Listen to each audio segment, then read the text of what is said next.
Salut à tous, salut à toutes, bienvenue. Je suis ravi de vous retrouver aujourd'hui dans cette première vidéo de 2021. Aujourd'hui, on continue ce qu'on a commencé l'année passée, à savoir la conjugaison en anglais. Je vous rassure, il n'y en a plus que pour 2 séances, 2 vidéos, une aujourd'hui, une la semaine prochaine. Et je vous rassure encore plus, ça va être beaucoup plus léger que les temps du présent et du passé qui sont les plus compliqués en anglais. Aujourd'hui, on parle du futur et on va parler de 3 temps, 3 structures qui vont nous permettre d'exprimer le futur. Il y en a d'autres, on les verra la semaine prochaine. Aujourd'hui, on va se concentrer sur le present continuous, le present simple. En d'autres mots, on va se concentrer sur des temps qui sont habituellement utilisés pour parler du présent. On va voir que ces 2 temps peuvent également être utilisés pour exprimer des actions futures. Et on parlera également de la structure going to plus infinitif. C'est parti, on attaque tout de suite avec le present continuous. Alors on va utiliser le present continuous pour décrire l'emploi du temps de quelqu'un. Exemple. Kevin is going to the cinema this evening. Okay, Kevin va au cinéma ce soir. Qu'est-ce que ça veut dire? Pourquoi on utilise ici le présent continu? Eh bien, ça sous-entend que Kevin a planifié le fait d'aller au cinéma ce soir. Il l'a mis dans son agenda. Peut-être qu'il sait déjà quel film il va aller voir. Il sait probablement avec qui il va aller le voir, dans quel cinéma il va aller. Vous voyez, ça a été planifié. C'est dans son emploi du temps. Autre exemple. I'm not studying tomorrow, it's my day off, so let's go out this evening.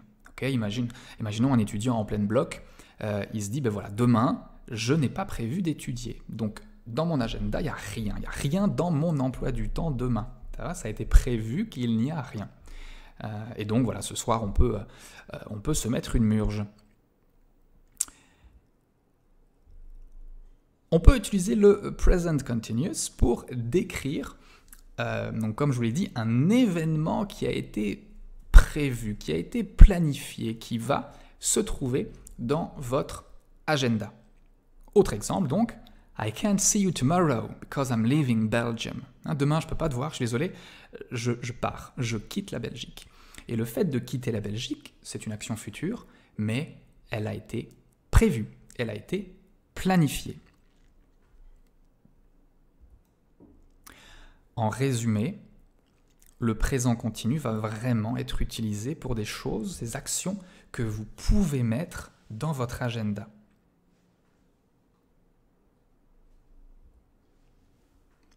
Alors, on peut également l'utiliser pour décrire une action qui est sur le point de se produire. Par exemple, I don't feel well, I'm going home. Je ne me sens pas très bien, là maintenant, je rentre. Okay. Sous-entendu, je vais rentrer. Je viens de décider maintenant et je décide de rentrer. Dans ce cas-là, on va utiliser également le present continuous. Et voilà, c'est à peu près tout pour ce temps-là. Okay. Vraiment, ce que vous devez retenir, c'est que le present continuous est utilisé pour décrire des actions futures qui ont été tellement réfléchies, qui ont été tellement planifiées, tellement prévues, qu'elles peuvent se retrouver dans votre agenda. Ce sera intéressant de comparer ça avec les autres temps tout à l'heure, et vous verrez qu'il y a certaines actions qui jamais ne se retrouveraient dans votre agenda. On enchaîne avec le présent simple maintenant. Alors, le présent simple, en un mot, en 2 mots en l'occurrence, il va être utilisé pour décrire des horaires et des programmes. Alors c'est quoi un horaire, c'est quoi un programme? Voilà quelques exemples. My exam starts tomorrow at 8. Mon examen démarre demain à 8 heures. Vous voyez que là, on ne décrit pas littéralement son agenda à soi, on va décrire la programmation d'un examen, okay, d'un horaire et d'un programme. Souvent, j'utilise l'expression horaire-programme extérieur pour bien différencier avec son agenda personnel, mais on en reparle dans quelques instants. Autre exemple, my plane leaves at 7. Mon avion va décoller à 7 heures. On décrit l'horaire de l'avion. What time does Koh-Lanta start? À quelle heure est-ce que Koh-Lanta commence? Petit placement de produit ici. En l'occurrence, ça me fait plaisir. Je ne touche pas d'argent de Denis Brognard, malheureusement. À quelle heure est-ce que Koh-Lanta commence. Donc là, c'est la même chose, vous allez poser la question pour savoir quel est le programme, hein, dans ce cas-ci, le programme télévisé. Alors, comment bien faire la différence entre un horaire extérieur, c'est-à-dire ce dont on vient de parler juste maintenant, et son agenda personnel? Parce que parfois, les deux peuvent coïncider. Eh bien, vous allez voir que c'est la façon dont on va l'exprimer qui va nous diriger plutôt vers l'horaire extérieur et donc vers du présent simple, ou bien vers son agenda personnel et donc du présent continu. Regardez cette première phrase toute simple. My train leaves at 12. Vous voyez que là, on va décrire l'horaire extérieur du train. Alors même si c'est mon train, même si ça sous-entend qu'à 12 heures, je vais me barrer, eh bien là, c'est exprimé en utilisant le train comme sujet de la phrase. L'accent est mis sur le train, l'accent est mis sur l'horaire du train. Un horaire, un programme extérieur. Un horaire, un programme sur lequel vous n'avez pas d'emprise. C'est comme ça démarre à 12h. C'est comme ça, Koh-Lanta démarre à 8h50. C'est comme ça, quelqu'un a décidé que mon avion partirait à 7h05. Là, vous n'avez pas d'emprise dessus, c'est un horaire extérieur. Comparons avec son agenda personnel. I am taking the train at 12. Dans ce cas-là, vous allez dire à quelqu'un, désolé, moi, à midi, je ne suis pas dispo, puisque de toute façon, je prends le train à midi, en fait. Je prends le train à midi. C'est prévu, c'est planifié, c'est dans mon agenda. Le sujet de la phrase, c'est moi, c'est I. Dans ce cas-là, c'est exprimé sous forme d'agenda personnel et donc on va employer le présent continu. Autre exemple. What time does the show start? À quelle heure commence le spectacle? Le sujet de la phrase, le spectacle, vous voyez, on met l'accent sur ce spectacle et sur l'horaire de ce spectacle.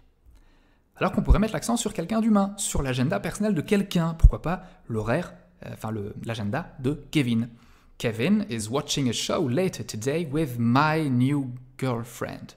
Voilà, je pense que j'ai voulu dire with his new girlfriend, bien qu'il pourrait très bien regarder un spectacle avec ma nouvelle copine. On a tous, de toute façon, on a tous et toutes un copain, une copine un peu borderline quand il s'agit des gens avec qui on sort et qui peuvent s'approcher de vos mecs. Enfin bref, je m'égare un peu. Et vous voyez que donc dans ce cas-ci, on met l'accent sur Kevin. C'est l'horaire, c'est l'agenda personnel de Kevin qui prime. On va décrire son emploi du temps à lui, pas l'emploi du temps d'un train ou d'un avion. Et donc, on va employer le present continuous. Dernier exemple, pour être sûr que vous compreniez bien. The meeting starts at 8. La réunion commence à 8 heures. De nouveau, on va parler d'un horaire extérieur, l'horaire de la réunion. Et si vous allez à cette réunion, et si vous êtes le sujet de la phrase, l'accent sera mis sur vous, l'accent sera mis sur votre agenda personnel à vous, et donc dans ce cas-là, on utilisera le present continuous. What time are you coming for the meeting? À quelle heure est-ce que tu as prévu de venir à la réunion?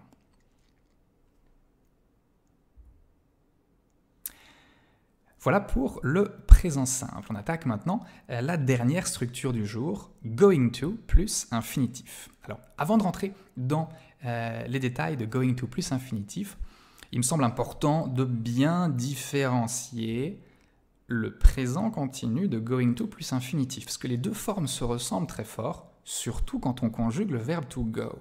Regardez ces deux phrases. I'm going to Paris next month et I'm going to eat something. Vous voyez que dans les deux structures, on a going to.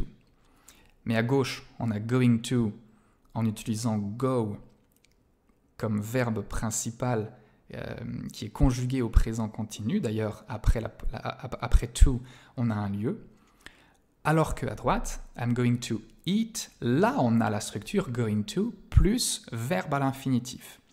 Et donc, ces deux structures qui expriment toutes les deux un futur, eh bien, elles sont différentes et vous devez pouvoir faire la différence. Okay? À gauche, on a du présent continu qui va donc être utilisé pour quelque chose de planifié qui est dans votre agenda, etc. Et à droite, on va avoir going to plus infinitif qu'on va utiliser, vous allez le voir, dans d'autres cas. Ces cas, c'est quoi? Eh bien, going to va être utilisé pour exprimer deux types de futur assez différents. Premier type de futur, une intention. Deuxième type de futur, une prédiction. Et lors de mon explication maintenant, je vais vraiment différencier les deux. On commence avec going to plus infinitif utilisé pour exprimer une intention. Alors, je vais vous parler de détails ici qui vont peut-être vous paraître un peu bizarres, mais ce sera important quand on va comparer going to avec will la semaine prochaine. Going to est utilisé quand l'intention qu'on a, elle est née dans le passé. Ça veut dire que cette intention, eh bien, elle n'est pas née comme ça, là maintenant, on y a déjà réfléchi. Okay, ça, c'est très important. Going to est utilisé pour décrire une intention. On a l'intention de faire quelque chose dans le futur, et cette intention, on y a réfléchi dans le passé. Exemple. I'm sorry, I failed all my exams. I'm going to study more in May. Donc, par exemple, vous avez eu vos résultats il y a quelques jours, vous l'avez avoué à vos parents qui ne sont pas contents, et donc vous vous excusez, écoutez, je suis désolé, maman, papa, je sais que j'ai raté mes examens, mais voilà, je voulais vous dire, j'ai vraiment l'intention d'étudier plus en mai. Okay. Cette intention, cette peut-être excuse bidon, eh bien vous y avez réfléchi dans les heures qui précèdent et peut-être les jours qui précèdent. Okay. J'ai l'intention d'étudier plus en mai. Autre exemple. Imaginez, vous voyez quelqu'un qui se balade dans votre appartement avec un couteau. Et vous demandez, oulala, qu'est-ce qui se passe? Et donc vous allez lui demander, mais qu'est-ce que tu fous avec ce couteau? Qu'as-tu l'intention de faire avec ce couteau? What are you going to do with that big knife? Pourquoi going to ici? Parce que si la personne en face se balade avec un couteau en main, okay, elle ne fait pas ça par hasard. Elle fait ça parce que avant de prendre le couteau, et donc avant de se balader, avant de marcher avec le couteau, elle a décidé de faire quelque chose. On est donc face à une personne qui a l'intention de faire un truc, sans doute un truc chelou, et qui a fait naître cette intention dans le passé. Ok ? Donc la personne va vous dire, ben voilà, j'ai l'intention de couper un oignon, d'égorger un cochon, voilà, tout ce qu'on peut faire avec un couteau. Alors on peut utiliser going to au passé. Dans ce cas-là, il va simplement suffire de conjuguer l'auxiliaire être, puisque c'est l'expression to be going to. On peut conjuguer be au passé. Dans ce cas-là, ça donne was going to.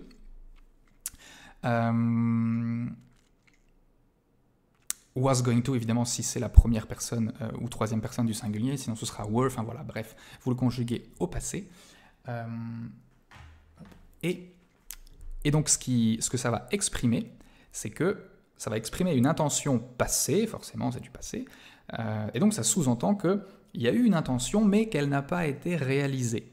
Par exemple, I was going to split up with my girlfriend, but then the coronavirus appeared. J'avais l'intention, j'avais décidé de rompre avec ma copine, mais voilà, le coronavirus est apparu.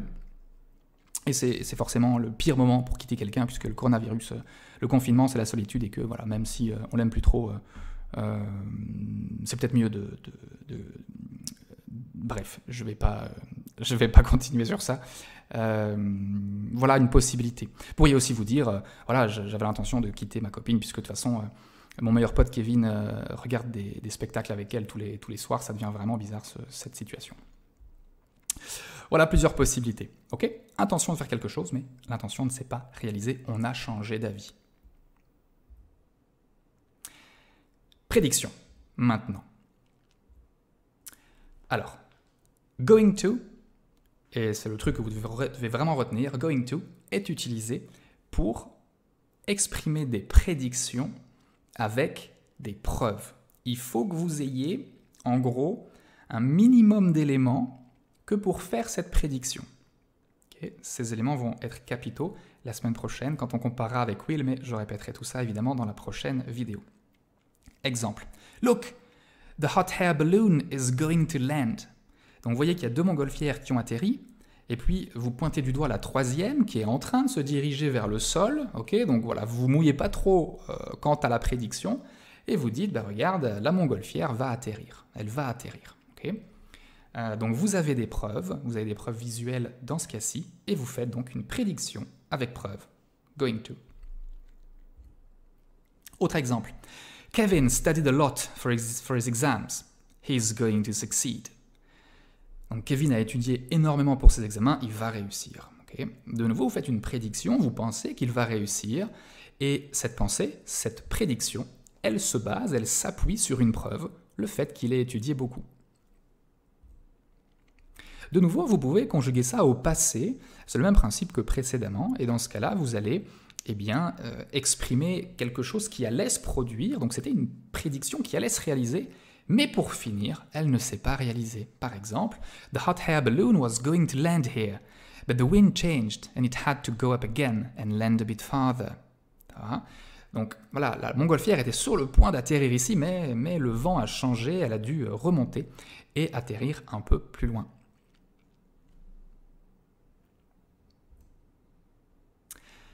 On a vu l'intention, on a vu la prédiction, c'est tout pour going to. Et maintenant, pour terminer cette vidéo, j'aimerais comparer going to avec le présent continu, pour être bien sûr que vous compreniez la différence. Parfois, les deux sont possibles, ok? Parfois, les deux sont possibles. Mais on va maintenant parler des différences fondamentales entre les deux. Regardez ces deux phrases. À gauche, avec le présent continu, I'm going to Japan next year. À droite, avec going to plus infinitif, I'm going to travel to Japan next year. Les deux indiquent un futur. Mais l'utilisation de l'un ou de l'autre va nous donner des indications de sens, va modifier le sens de cette intention. Je vous invite, après que je vous l'ai demandé, à faire pause dans cette vidéo, à vraiment vous dire là maintenant, à prendre le temps de la réflexion, quelles sont les différences entre les deux. Essayez de vous appuyer sur ce qui a été dit précédemment, sur la théorie du présent continu et sur la théorie de going to plus infinitif. Essayez de vous faire une petite hypothèse, faites marcher vos méninges, c'est comme ça qu'on retient à long terme, ok, pratiquez. Faites pause maintenant. Ok. Je vous donne la réponse. Alors, à gauche, avec le présent continu, I'm going to Japan next year, eh bien, sans doute, la personne a déjà ses billets d'avion, elle a déjà son passeport, ça a été prévu, ça a été planifié, elle a peut-être déjà réservé son hôtel 3 étoiles. Ok, c'est planifié, c'est prévu, on y a réfléchi profondément à l'avance. Alors qu'à droite, avec going to, ça reste de la simple intention. Donc c'est une intention à laquelle on a réfléchi. Okay, ce n'est pas quelque chose de spontané au moment où on parle, on y a réfléchi. Mais ça reste voilà, à l'état de projet. Ce n'est certainement pas encore dans son agenda. On n'a certainement pas les billets d'avion. En un mot, à gauche, ça a été tellement prévu, tellement planifié qu'on peut déjà le mettre dans son agenda. À droite, avec going to plus infinitif, ça reste une intention simple à laquelle on réfléchit, peut-être à laquelle on rêve, surtout en ces temps difficiles de confinement.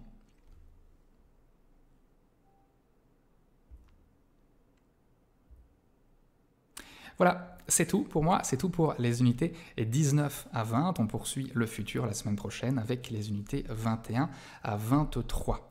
N'hésitez pas à me laisser un petit commentaire en dessous de cette vidéo, soit pour souligner quelque chose qui vous a plu, soit pour souligner quelque chose qui vous a moins plu, me donner des suggestions d'amélioration. Dans un cas, ça me fera vraiment plaisir, dans l'autre cas, ça m'aidera à créer des vidéos peut-être qui répondront un peu plus à vos besoins.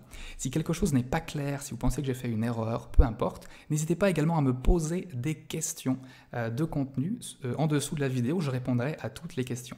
Avant de poser une question, allez évidemment lire en dessous au cas où d'autres étudiants l'auraient écrite et à laquelle j'aurais déjà répondu. Je vous souhaite une excellente soirée. Au cas où vous regardez cette vidéo au moment où elle est publiée sur YouTube, je vous souhaite un excellent week-end. À la semaine prochaine. Ciao.